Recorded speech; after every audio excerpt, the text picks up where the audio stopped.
True. Nervous. Very, very dreadfully nervous I had been and am. But why will you say that I am mad? The disease had sharpened my senses, not destroyed, not dulled them. Above all was the sense of hearing acute. I heard all things in the heaven and in the earth. I heard many things in hell. How then am I mad? Hearken and observe how healthily, how calmly I can tell you the whole story. It is impossible to say how first the idea entered my brain, but once conceived, it haunted me day and night. Object there was none. Passion there was none. I loved the old man. He had never wronged me.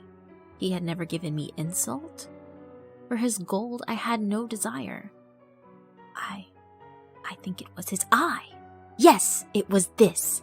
He had the eye of a vulture, a pale blue eye with a film over it. Whenever it fell upon me, my blood ran cold, and so by degrees, very gradually, I made up my mind to take the life of the old man, and thus rid myself of the eye forever. Now, this is the point. You fancy me mad. Madmen know nothing. But you should have seen me. You should have seen how wisely I proceeded, with what caution, with what foresight, with what dissimulation. I went to work. I was never kinder to the old man than during the whole week before I killed him, and every night about midnight I turned the latch of his door and opened it, oh, so gently. And then, when I had made an opening sufficient for my head, I put in a dark lantern, all closed, that no light shine out, and then I thrust in my head. Oh, you would have laughed to see how cunningly I thrust it in. I moved it in slowly, very, very slowly, so that I might not disturb the old man's sleep. It took me an hour to place my whole head within the opening so far that I could see him as he lay upon his bed. Ha! Would a madman have been so wise as this? And then, when my head was well in the room, I undid the lantern cautiously. Oh, so cautiously. Cautiously, for the hinges creaked. I undid it just so much that a single thin ray fell upon the vulture eye. And this I did for 7 long nights, every night just at midnight. But I found the eye always closed. And so it was impossible to do the work, for it was not the old man who vexed me, but his evil eye. And every morning when the day broke, I went boldly into the chamber and spoke courageously to him, calling him by name in a hearty tone, and inquiring how he had passed the night. So you see, he would have been a very profound old man indeed to suspect that every night, just at 12, I looked in upon him while he slept. Upon the 8th night, I was more than usually cautious in opening the door. A watch's minute hand moves more quickly than did mine. Never before that night had I felt the extent of my own powers, of my sagacity. I could scarcely contain my feelings of triumph. To think that there I was, opening the door little by little, and he not even to dream of my secret deeds or thoughts. I fairly chuckled at the idea, and perhaps he heard me, for he moved on the bed suddenly, as if startled. Now you may think that I drew back, but no. His room was as black as pitch within the thick darkness, for the shutters were closed, fastened, through fear of robbers. And so I knew that he could not see the opening of the door, and I kept pushing it on steadily. Steadily. I had my head in and was about to open the lantern when my thumb slipped upon the tin fastening, and the old man sprang up in bed, crying out, "Who's there?" I kept quite still and said nothing. For a whole hour I did not move a muscle, and in the meantime I did not hear him lie down. He was still sitting up in the bed listening, just as I have done, night after night, hearkening to the death watches in the wall. Presently I heard a slight groan, and I knew it was the groan of mortal terror. It was not a groan of pain or of grief. Oh no! It was the low, stifled sound that arises from the bottom of the soul when overcharged with awe. I knew the sound well. Many a night, just at midnight, when all the world slept, it has welled up from my own bosom, deepening with its dreadful echo the terrors that distracted me. I say I knew it well. I knew what the old man felt and pitied him, although I chuckled at heart. I knew that he had been lying awake ever since the first slight noise, when he had turned in the bed. His fears had been ever since presently growing upon him. He had been trying to fancy them causeless, but could not. He had been saying to himself, "It is nothing but the wind in the chimney. It is only a mouse crossing the floor," or "It is merely a cricket which has made a single chirp." Yes, he had been trying to comfort himself with these suppositions, but he had found all in vain, because death, in approaching him, had stalked with his black shadow before him and enveloped the victim. And it was the mournful influence of the unperceived shadow that caused him to feel, although he neither saw nor heard, to feel the presence of my head within the room. When I had waited a long time, very patiently, without hearing him lie down, I resolved to open a very, very little crevice in the lantern. So I opened it. You cannot imagine how stealthily, until at length a simple dim ray, like the thread of the spider, shot from out the crevice and fell upon the vulture eye. It was open, wide open, and I grew furious as I gazed upon it. I saw it with perfect distinctness, all a dull blue, with a hideous veil over it that chilled the very marrow in my bones. But I could see nothing else of the old man's face or person, for I had directed the ray as if by instinct, precisely upon the damned spot. And have I not told you that what you mistake for madness is but over-acuteness of the sense? Now, I say, there came to my ears a low, dull, quick sound, such as a watch makes when enveloped in cotton. I knew that sound well. It was the beating of the old man's heart. It increased my fury as the beating of a drum stimulates the soldier into courage.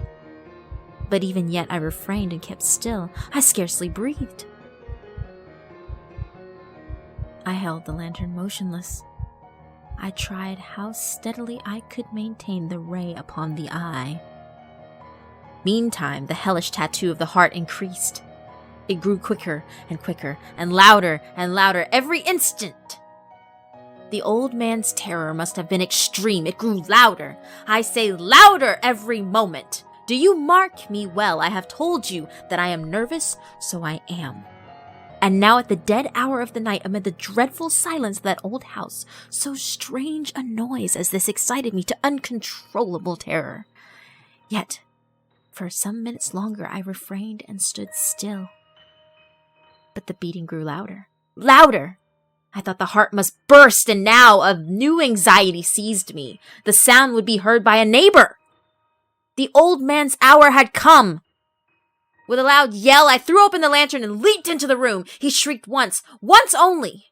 In an instant, I dragged him to the floor and pulled the heavy bed over him. I then smiled gaily to find the deed so far done.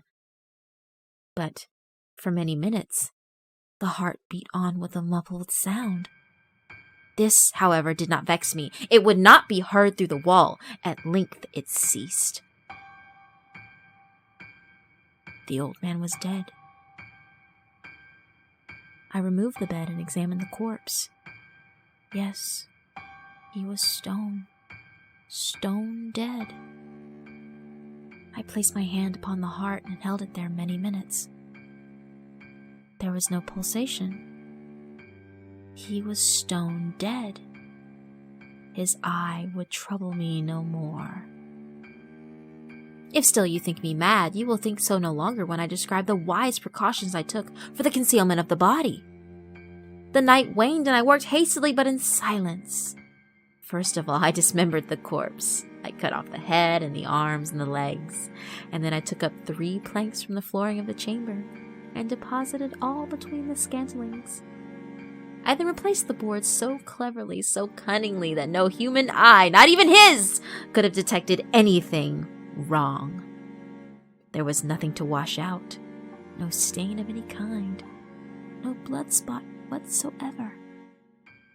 I had been too wary for that. A tub had caught all. When I had made an end of these labors, it was 4 o'clock, still dark at midnight. As the bell sounded the hour, there came a knocking at the street door. I went down to open it with a light heart, for what had I now to fear? There entered 3 men, who introduced themselves with perfect suavity as officers of the police.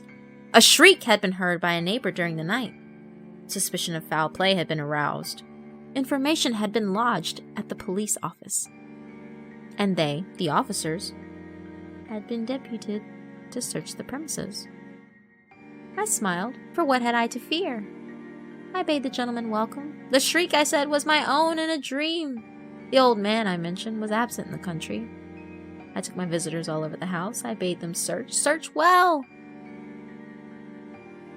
I led them at length to his chamber. I showed them his treasures, secure, undisturbed. In the enthusiasm of my confidence, I brought chairs into the room and desired them here to rest from their fatigues, while I myself, in the wild audacity of my perfect triumph, placed my own seat upon the very spot beneath which reposed the corpse of the victim. The officers were satisfied. My manner had convinced them. I was singularly at ease. They sat, and while I answered cheerily, they chatted of familiar things. But ere long, I felt myself getting pale and wished them gone. My head ached, and I fancied a ringing in my ears, but still they sat and still chatted. The ringing became more distinct. It continued and became more distinct. I talked more freely to get rid of the feeling, but it continued and gained definiteness until at length I found that the noise was not within my ears. No doubt I now grew very pale, but I talked more fluently and with a heightened voice, yet the sound increased. And what could I do? It was a low, dull, quick sound, much such a sound as a watch makes when enveloped in cotton. I gasped for breath, and yet the officers heard it not. I talked more quickly, more vehemently, but the noise steadily increased. I rose and argued about trifles in a high key and with violent gesticulations, but the noise steadily increased. Why would they not be gone? I paced the floor to and fro with heavy strides, as if excited to fury by the observations of the men, but the noise steadily increased. Oh God, what could I do? I foamed, I raved, I swore. I swung the chair upon which I had been sitting and grated it upon the boards, but the noise arose over all and continually increased. It grew louder, louder, louder! And so the men chatted pleasantly and smiled. Was it possible they heard not? Almighty God! No, they heard. They suspected. They knew! They were making a mockery of my horror. This I thought, and this I think. But anything was better than this agony. Anything was more tolerable than this derision. I could bear those hypocritical smiles no longer. I felt that I must scream or die, and now, again, hark! Louder, louder, louder, louder! Villains! I shrieked. Dissemble no more! I admit the deed! Tear up the planks! Here! Here! It is the beating of his hideous heart!